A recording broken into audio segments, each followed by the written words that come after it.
Depois de um baita jogo no período da tarde, a gente vê uma bosta dessa. Complicado. Mas antes de falarmos sobre o desastre que foi ontem, vamos falar sobre a renovação, né, de Arthur Jorge. Ou melhor, o jeito que foi anunciado, né, o seu contrato. Se não me engano, ele tinha contrato só até o fim do ano, que seria meio que o fim da guerra lá. Porém, o Pedrinho anunciou de forma oficial até 2030. Eu acho que não vai chegar. E o jogo demonstrou hoje o porquê. Mas o Pedrinho anunciou o Arthur Jorge até 2030. E para mim, essa é uma contratação meio pegada do Gerson. Uma contratação mais pro lado de mostrar que o Cruzeiro tem dinheiro, o Cruzeiro tem poder, o Cruzeiro consegue trazer caras importantes. Porém, eu não acho que foi o ideal trazer ele agora. Tinha que esperar pelo menos maio.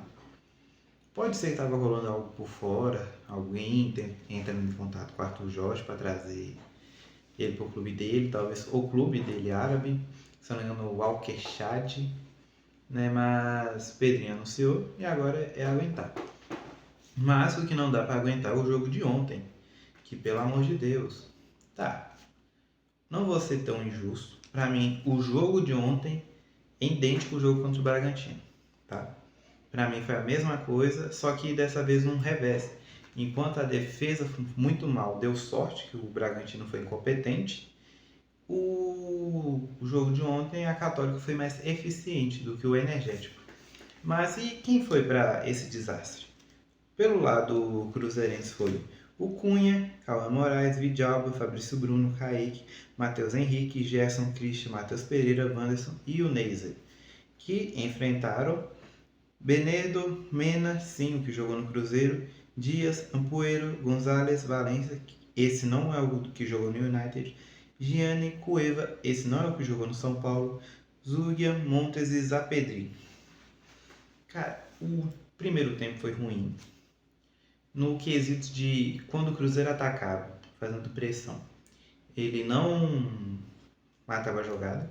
No caso, ele finalizava e tudo, mas não conseguia. Como eu posso dizer? Ele dava perigo e tudo, mas não era gol. E quando deixou a Católica aí, a Católica teve um lance que bateu nas duas traves e foi para fora. E na segunda não desperdiçou. E essa segunda, que foi o gol aos 30, justamente quando aos 20 o Cruzeiro deixou de atacar, o que é normal quando um clube é igual o Cruzeiro, que pressiona muito no início, o time do Cruzeiro inexistente na defesa. Inclusive, para mim, a defesa é um grande ponto. Esse gol que o Cunha sofre, para mim é um gol defensável, mas não chega a ser um frango. Talvez uma falha de posicionamento, mas para mim a falha maior é da defesa, que deixou o cara livre para cabecear, sabe? Cauã Moraes muito abaixo, entrou bem ruim. Fabrício Bruno e Vidalba, uma dupla que antes foi vitoriosa, hoje é desastrosa. O Kaique, o primeiro tempo dele foi mal, mas o segundo já foi bem, tá?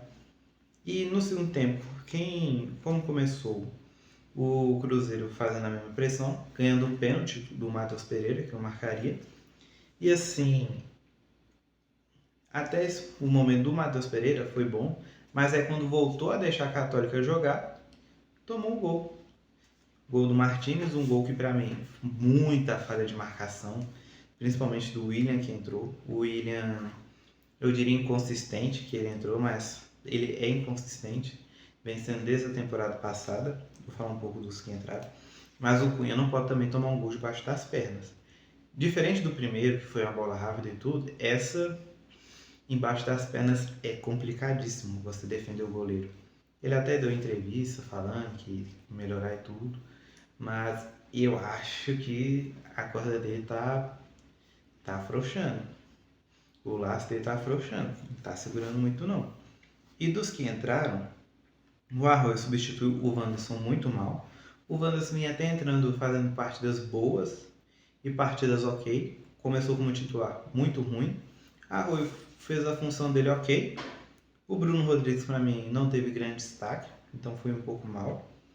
Lucas Silva no lugar do Matheus Henrique. Cara, Gerson, sem palavras para descrever, continuou mantendo bem.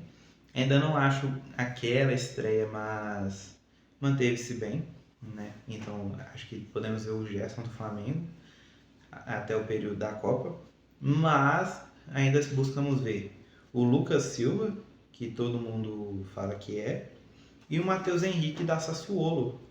Cara, o Matheus Henrique muito ruim.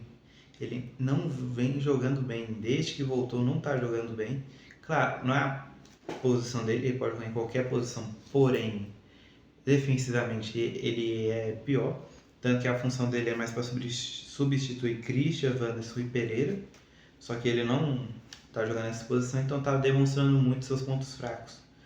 E isso faz com que você, torcedor, tome raiva dele. E o Lucas Silva é aquela história, né? O capitão fofo. Ele não é um cara de pegada, ele não é um cara de marcação. Ele é aquele. Ele faz muita função do Danilo, só que mais lento. Pra você ter uma noção, o Danilo do Botafogo que jogou pela seleção. Ele é aquele volante mais meia, um volante mais ofensivo. Então isso faz com que o Cruzeiro sem o Romero acabe deixando o Lucas Silva nessa situação de ter que marcar e não conseguir.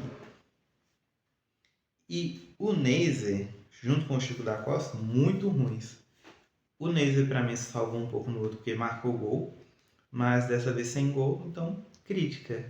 Eu sei que é meio pai falar isso do menino que é jovem, mas você ser o substituto de um cara que tem uma facilidade de fazer gol e você precisa de 10 chutes para marcar um gol, complicado. E o Chico da Costa, só o fato dele entrar em campo, ele já é o pior. O Chico da Costa ele entra e não consegue arrumar nada. É um centroavante feriado de domingo. É aquele cara que não faz nada, mas ninguém gosta. Diferente dele, tem um que tenta fazer as coisas, mas ninguém gosta, que é o Cunha. Cara, o Cunha, como eu falei, o laço dele tá afrouxando. E isso é muito assim triste, porque o Cruzeiro pagou caro nele, passa o reserva de luxo, só que de luxo ele não tem nada, né? Então assim, a situação do Cunha é uma situação complicadíssima no Cruzeiro. Eu acho que o Arthur Jorge vai tentar melhorar a zaga, incluindo a zaga. Eu acho que eu nunca falaria isso, mas Jonathan Jesus tem que ser titular no lugar do Vidalba. O Vidalba entrega a técnica, mas só a técnica não está adiantando. O Jonathan Jesus ele consegue ser melhor que ele na bola aérea, que é o que o Cruzeiro precisa focar agora. Fabrício Bruno bem abaixo dessa temporada, tanto que perdeu a vaga na seleção por conta disso, sabe? Muito ruim. Mas voltando ao papo do Cunha, eu acho que no momento que o Arthur Jorge estabilizar a zaga, talvez o Otávio pode receber umas chances nesse fim de maio. Porque o Cunha não tá dando, sabe? Não, toda bola que vai é gol. Toda bola que vai é gol. Praticamente ele ficou 2 jogos só sem tomar gol. Até agora ele tomou.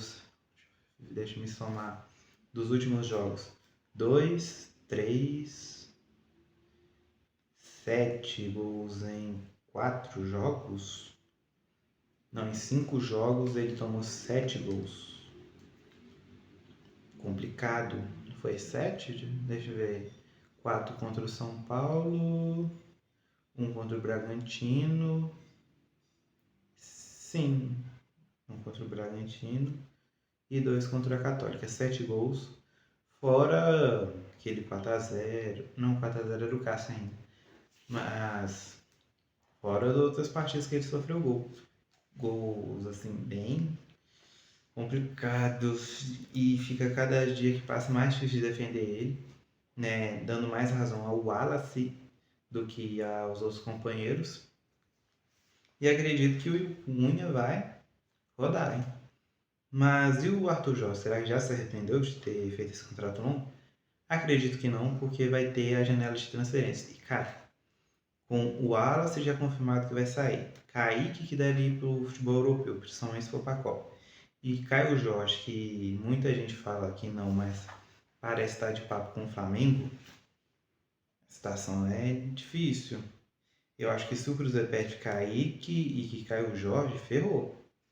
Então, o Caio Jorge, ele dá muita confiança no ataque. Então, você perder ele para ter Chico da Costa e Inês é complicado. E o Kaique é um dos poucos defensores que se sobem. Então, você perder ele também é extremamente complicado, porque se eu não me engano, acho que o Cauã Moraes vai pro Borussia, então assim, difícil. E o Cruzeiro se complica ainda mais no grupo, porque o Boca ganha do Barcelona, na próxima rodada é Barcelona e Católica, Cruzeiro e Boca. O Cruzeiro, se perder em casa pro Boca, ele fica com 6, o Boca fica com 9. Se a Católica ganhar, ela fica com 6, ou seja, o Cruzeiro precisaria ganhar 2 jogos seguidos e torcer para a Católica perder o último. Então, assim, o jogo contra o Boca Juniors que vai acontecer, se o Cruzeiro perde, eliminação.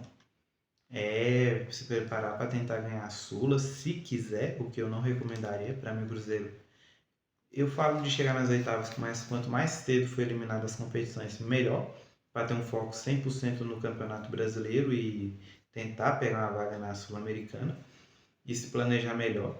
Acredito que o Cruzeiro tem que trazer muitas peças, tanto que eu acho que dá para fazer um vídeo separado sobre isso. Mas o Cruzeiro precisa reformular bastante esse elenco, porque tá complicado. Praticamente se complica na Libertadores, tem que torcer ou para um empate entre Católica e Barcelona, ou para o Barcelona ganhar, para o grupo ficar mais embolado e ele ter uma chance de classificar. Mas fora isso tá difícil, porque até você ver os chutes, o Cruzeiro deu 16, o Católica deu 4. Dos 4 dos 9 chutes, 4 foi no gol do Católica, 2 gols. Uma eficiência melhor do Cruzeiro aqui só deu 6 chutes no gol de 16. Fica difícil defender, sabe? O Cruzeiro, pelo menos, diferente do time do Tite, tem uma cara, tanto que se vencesse seria justo, como perdeu, justo, e se terminasse empatado também justo. Assim como foi contra o Bragantino, ou seja, você vê uma constância da equipe. É uma constância ruim, porque ataca bem e defende mal, mas você já vê um time, um jeito de jogar do time. Então, assim, acredito que precisa melhorar demais a defesa. Agora, pensar no Grêmio nesse fim de semana. Se não me engano, é sábado, 9 horas o jogo. E após isso, pensar no Goiás, tentar se manter nas competições, pelo menos até um certo nível, para não passar vergonha. E tentar ter 100% do foco no brasileiro. Se ganhar, já é um alívio. Se ganhar do Goiás, acho que o alívio é maior. E, se eu não me engano, o Cruzeiro vai encarar, acho que o Fluminense. Eu não lembro quem vai encarar no próximo fim de semana. Mas se ele conseguir manter um bom resultado, já ajuda bastante a equipe a chegar mais confiante contra o Boca. Acredito que um empate também não é horrível, considerando que é o Boca Juniors, não a Católica. E um dado, assim, pelo menos eu senti, é que a derrota para a Católica não era esperada até o apito iniciar. Depois que você viu o Católica jogando assim, você já ficou, será que o Cruzeiro vai perder? A opção era válida, aconteceu.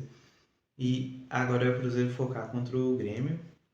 Acredito que muita coisa precisa ser mudada, mas está no caminho certo. Eu fui um pouquinho contra o Arthur Jorge já ser, né, efetivado até 2030, mas acho que isso, pelo menos pro lado do Cruzeiro, é bom. É algo pessoal meu, não, né, acho que faltava um tempo a mais para oficializar o Arthur Jorge, mas isso ia acontecer a qualquer momento. Eu imaginei que ia acontecer depois da Copa, mas o Pedrinho se adiantou, então deve ter tido coisas nos bastidores, sabe? Fora isso, mais nada a falar, porque aí a gente vai entrar no grande detalhe do Cruzeiro aqui, é não ter elenco.